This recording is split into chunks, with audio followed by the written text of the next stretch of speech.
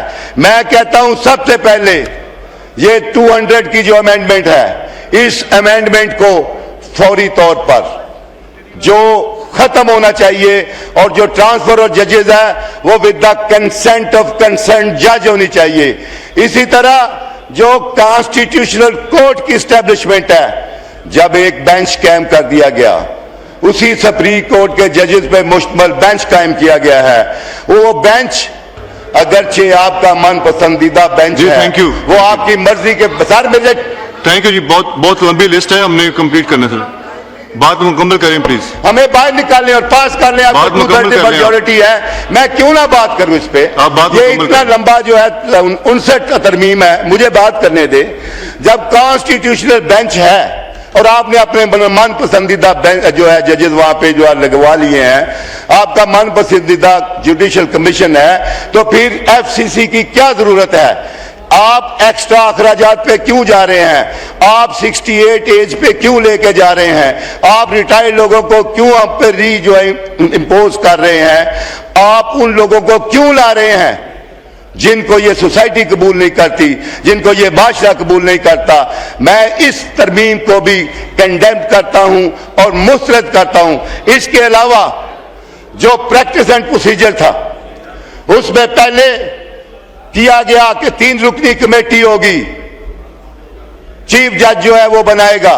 اس کے بعد جب یہ دیکھا گیا, جب 3 سینئر موسٹ بندے تھے, اس نے پھر امینڈ کیا, ایک چیف جج کے اوپر چھوڑ دیا گیا کہ اس کی ڈسکریشن ہوگی. اب دوبارہ یہ کیوں آیا کہ جوڈیشل کمیشن جو ہے وہ پریکٹس اینڈ پروسیجر کمیٹی کا رول ادا کرے گا اور وہ بھی بینچز تشکیل دے گا, صرف اس لیے کہ وہ لوگ جو انصاف کرنے کے لیے بیٹھے ہوئے ہیں کہ وہ ان بینچز میں نہ آ جائیں. لہذا اس ترمیم کو بھی ہم مسترد کرتے ہیں. اس کے علاوہ 243 پہ بڑی سیر اصل بحث ہوئی ہے, اور جس طرح قرآن اور سنت کا حوالہ دے کر محمود اچکزئی صاحب نے اس پہ بات کی ہے, میں فلی اس کو انڈورس کرتا ہوں کہ اسلام میں آپ پریمبل پڑھیں, آرٹیکل 1 پڑھیں آف کانسٹیٹیوشن, آپ کو ساری چیزیں واضح ہو جائیں گی کہ آپ سب آرٹیکل 6 کا جو ہے آپ پہ اطلاق ہوتا ہے. جب آرٹیکل 1 کہتا ہے کہ کوئی قانون سازی قرآن اور سنت کے خلاف نہیں ہوگی, سب اس کے مطابق ہوگی, تو پھر آپ کو کس نے حق دیا ہے کہ آپ شخصیات کو مضبوط کرنے کے لیے ان کے کہنے پہ, ان کی طاقت کے زور پہ آپ ان کو استثناء دیں کہ وہ جو بھی کر دیں, کل کو اس اسمبلی کو ٹاپل کر دیں اور ان کو پوچھنے والا کوئی نہیں ہوگا. ہم اس ترمیم کو بھی مسترد کرتے ہیں, اور پاکستان تحریک انصاف ہر اس ترمیم کو مسترد کرتی ہے جو جمہور کے خلاف ہے, جو پاکستان کے خلاف ہے, جو پاکستان کے عوام کے خلاف ہے, اور جو 1973 کے آئین کے خلاف ہے. اور آخر میں صرف ایک بات کہوں گا کہ آپ کی یہ ساری ترامیم آپ جو مرضی کر لیں, یہ ایک ریت کی دیوار ہے, یہ ریت کی دیوار ہے. جب وہ آئے گا, اور انشاءاللہ اس نے آنا ہے, یہ ریت کی دیوار ریت کے ذروں میں جو ہے تقسیم ہو جائے گی. محترم